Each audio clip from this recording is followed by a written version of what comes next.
BSc second year के student का, सभी विद्यार्थियों का मैकेनिक्स क्लास में स्वागत है। पिछली कक्षाओं में हमने बहुत सारे टॉपिक को कवर किया था।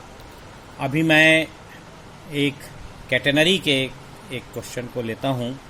कैटेनरी जो कि एक गले में चैन नुमा होता है और उसकी जो लंबाई है, उसका स्पान है, हॉरिजॉन्टल स्पान कहलाता है, हॉरिजॉन्टल डिस्टेंस, वो सारी चीज़ें इसमें होती है। देखिए इसमें प्रॉब्लम किस प्रकार का आता है, ये बहुत इंपॉर्टेंट क्वेश्चन है। दर्शाइए कि एक अंतहीन चैन की लंबाई जो कि त्रिज्या ए के एक वृत्तीय घिरनी के ऊपर इस प्रकार लटकी है कि यह घिरनी की परिधि के 2/3 के संपर्क में है। एक चैन है जो कि घिरनी के ऊपर फिक्स्ड है, वो घिरनी है फिक्स्ड, उस पर लटकी हुई है और जिसकी त्रिज्या एक ए त्रिज्या की एक वृत्तीय घिरनी है, उसके नीचे लटकी हुई है। यह घिरनी की परिधि के 2/3 के संपर्क, परिधि में 2/3 पे है, इस राउंडेड में 2/3 2/3 लटका हुआ है, बाकी 1/3 पोर्शन नीचे लटा है। 2/3 घिरनी में है, 1/3 इसमें लटका हुआ। तो दर्शाना है कि चैन की लंबाई a इंटू 3/log 2 + 3√3 + 4/4π/3 होगी। ये this is the length of chain है। देखिए मैंने फिगर बनाया है, ये ए से बी, ALB तक तो घिरनी में लटका हुआ है चैन, उसके नीचे ACB एक आपका कैटेनरी बना रहा है। तो ये दोनों लंबाई को हमें प्लस करना है, ALB + ACB, ये दोनों मिला के चैन की लंबाई बनेगी। सबसे पहले देखते हैं चैन टोटल में है क्या, ALBCA, दैट इज कॉल्ड चैन, जो कि एंडलेस चैन है। और यह वृत्त के ऊपर 2/3 पार्ट पे ACB जो पार्ट है 2/3 है।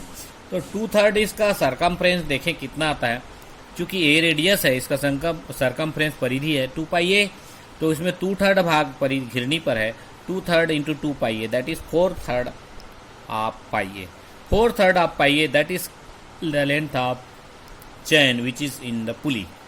घिरनी में जितनी लेंथ है, अब देखिए कैटेनरी में जितनी लेंथ है ये वाली है, हमको S निकालना पड़ेगा और S के लिए S = C टेंसाई और फिर स्पान का भी यूज होगा। तो देखिए कैसे होता है। नीचे लटकता हुआ भाग ACB कैटेनरी है। अब देखते हैं सेंटर पर कितना एंगल बनता है, AOB एक सेंटर है और घिरनी के इस सेंटर पर 360 जो एंगल होता है उसका 1/3 भाग आएगा, दैट मीन्स 120। AOB का पूरा एंगल हो गया 120, तो बचा हुआ जो भाग है वो 60 हो जाएगा, आधा।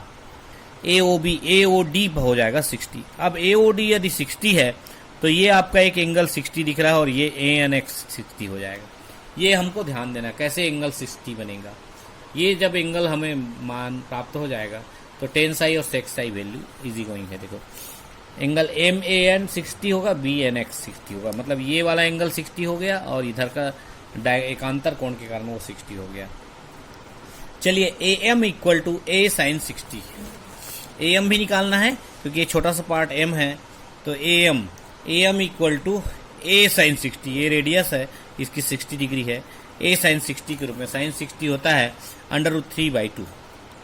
अब AM से जुड़ा हुआ है स्पान X = AM, आधा वाला है, X = AM = C log टेंसाई + सेक्साई। Formula हमें मालूम है स्पान या विस्तृति का, X = C log टेंसाई + सेक्स, टेंसाई में 1060 + सेक्साई में 660। ये एंगल का ध्यान रखेंगे, 60 डिग्री यहाँ पे बनेगा। ये एंगल 60 है क्योंकि एक अंतर कोण है, और ये 60 है चूंकि ये 60 है इसलिए ये 60, ये 90, ये 30, ये 90 है तो ये निश्चित है 30 होगा। जो A एंगल है 30 ऊपर का, इसलिए नीचे का 60 बन रहा है, ये ध्यान रखिएगा। तो 60 एंगल बना, साई की जगह 1060 होता है √3, 660 होता है 2, तो C log √3 + 2 इस प्रकार से आ जाए। AM की वैल्यू हमारे पास है A √3/2, C की वैल्यू हमारा निकल गया। C जो होता है वो नीचे का पोर्शन होता है आपका कैटेनरी के नीचे का, A √3 / 2 log 2 + √3। अब हमको S, एक्चुअल में हमें S ही निकालना है। S यदि हमें प्राप्त हो जाता है आधा पोर्शन, तो पूरा पोर्शन ACB 2S कहलाएगा।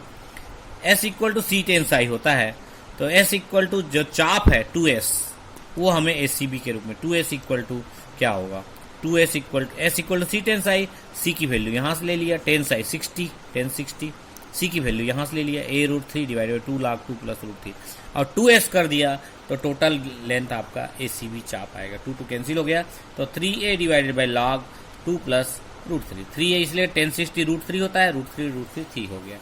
तो ये आपका s की वैल्यू 2s लेंथ हमारा नीचे कैटनरी है और ऊपर 2/3 लेंथ आपका पुले पर लटका हुआ है चैन का। तो टोटल लेंथ ऑफ दी चैन वृत्त पर का चाप ALB प्लस कैटनरी का चाप ACB।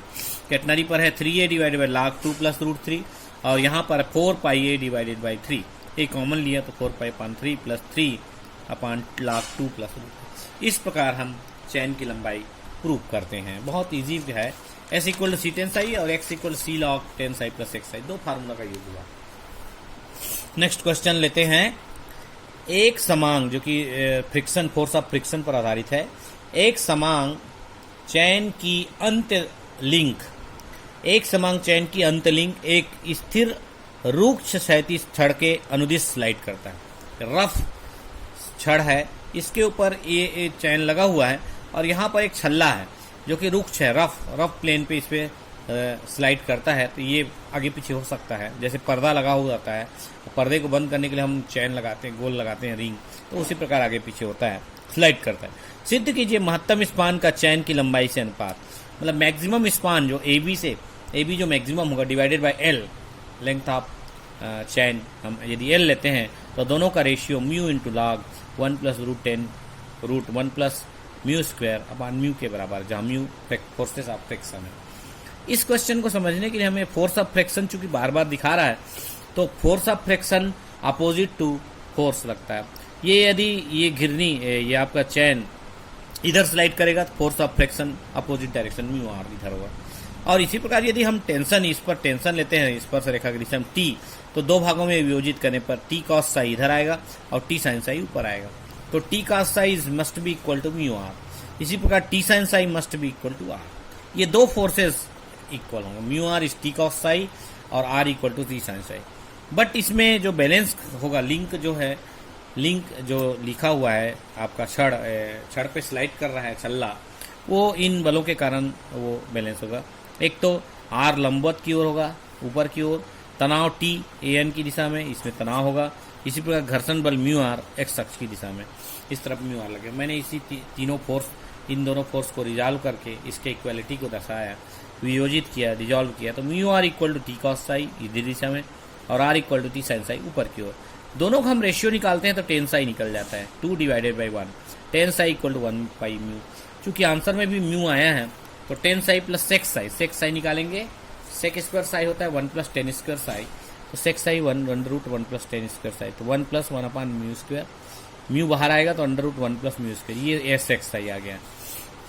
अब एक फार्मूला और है जिससे हम जानते हैं S इक्वल टू सी की वैल्यू निकालनी है, तभी ये स्पान में आएगा। S equal to C tan psi, मान लो S इक्वल टू है L/2, टोटल चैन की लंबाई यदि L है, इस प्रकार से टोटल चैन यदि L है तो S इसका आधा होगा, L/2 होगा। L/2 equal to C into 1 upon mu, tan psi 1 upon mu है, तो C इक्वल टू हो गया म्यू L अपॉन 2। इस प्रकार C की वैल्यू आ गई और टेन साई सेक्स साई, तो हम मैक्सिमम स्पान जो फार्मूला है उसमें रखेंगे। Maximum span equal to 2x is equal to 2C, 2 लिखे, 2 रहेगा दोनों तरफ। फार्मूला हमारा मालूम है, x equal to C log 10 psi plus 6 psi. ये महत्तम विस्तृति का फार्मूला है। और चूंकि क्वेश्चन में हमें कहा गया है कि महत्तम विस्तृति उसकी लंबाई के साथ जो रेशियो बनाता है उसे प्रूव करके दिखाइए। तो महत्तम विस्तृति maximum span equal to 2x और 2x equal to 2C log 10 psi plus 6 psi. 2C की वैल्यू रखा, हम इक्वेशन है mu L upon 2 log 10 psi equal to 1 upon mu, जैसा हमने ऊपर में निकाला, प्लस 6 साई हमने ऊपर में लिखा है, √1 plus mu square divided by mu. Mu both में कॉमन है तो म्यू L कैंसिल हो गया, म्यू L 2 कैंसिल हो गया, mu L equal into log √1 plus mu square divided by mu. अब हमें रेशियो निकाला maximum span divided by L, चैन की लंबाई। महत्तम विस्तृति चैन की लंबाई के साथ बनाता है, is equal to mu log 1 plus mu square upon mu. तो ये हमको प्रूव करना था। देख रहे हैं आप 2-3 क्वेश्चन मैंने किया है इसमें कैटनरी का, और सारे क्वेश्चनों में लगभग मैक्सिमम स्पान का फार्मूला लगा है, या फिर S equal to C tan psi जो कैटनरी का नेज इक्वेशन या इंट्रिंसिक इक्वेशन कहलाता है, और y equal C sec psi भी होता है। तो ये 2-3 फार्मूले कॉमन हैं, इन्हीं 2-3 फार्मूलों पर आधारित है कैटनरी के क्वेश्चन, और कैटनरी क्वेश्चन बहुत आसान है बनाना। तो इसी के साथ बहुत बहुत धन्यवाद आज के क्लास के लिए। Thank you.